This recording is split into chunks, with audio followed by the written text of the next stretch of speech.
A dimensionless number is a meaningful number that literally has no units, and it is used all the time in mathematics, science, and engineering. The best way to think about dimensionless numbers is as a ratio: meters divided by meters, seconds divided by seconds, joules divided by joules, meters per second squared divided by meters per second squared, etc. Dimensionless numbers can range from the very common to the extremely obscure. One of the most common dimensionless numbers is the number pi, which is the ratio of a circle's circumference to its diameter, and of course this value never changes. As another example of a dimensionless number, let's use a common one used all the time in undergraduate chemical engineering called the Reynolds number, denoted as R sub e. R sub e is used to determine the rheological properties within a moving fluid and is defined as the inertial forces within the moving fluid divided by the viscous forces within that same fluid. And what it describes is how turbulent the flow of that fluid is.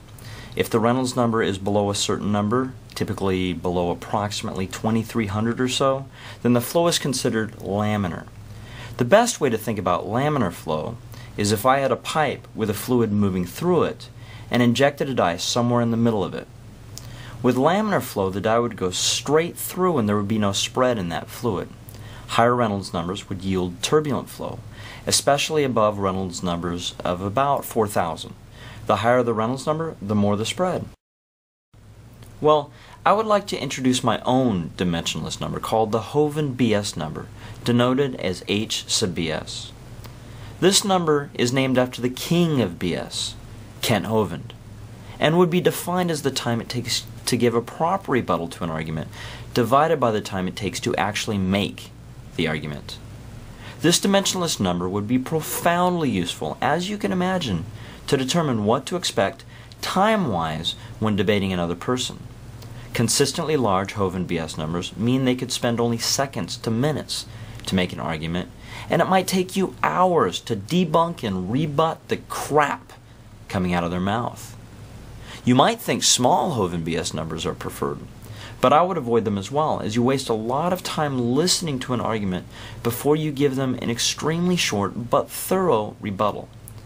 The ideal Hovind BS number would be around 1, and as long as their arguments are generally close to 1, that person might be worth debating. Let's give a couple examples, shall we? In Thunderfoot's Why Do People Laugh at Creationists, Part 8, the argument is made: the complexity of systems could never evolve by chance. Although stated several ways, a simple way to state this would be about 3 seconds.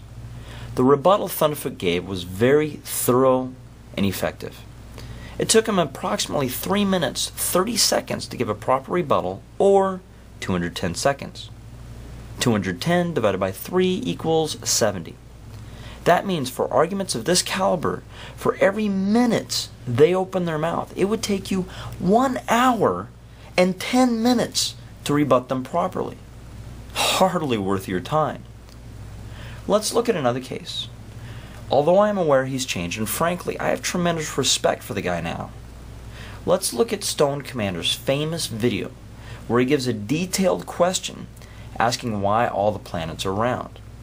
Keep in mind, I'm only using this as an example. Stone Commander has since realized why all the planets are round, and he's earnestly and publicly apologized, so please keep this in mind before leaving comments or harassing him. It took him about 34 seconds to make the argument, excluding all the additional commentary about how evolutionists might respond. I'm talking about the actual question itself. And it took Desertfile about 1 second to yell, "Gravity!" Therefore, the Hovind BS number for this would be 1 divided by 34, which equals 0.029. That too would be a waste of time to debate with the caliber of arguments such as this. For every approximately half hour they speak, it would take you about 1 minute to explain why they're wrong. So there you go. I encourage you to calculate the approximate Hovind BS number of typical arguments that creationists like to give to determine if it would even be worth your time. Let's force them to give better arguments with fewer fallacies and stop wasting our time. Thanks for watching.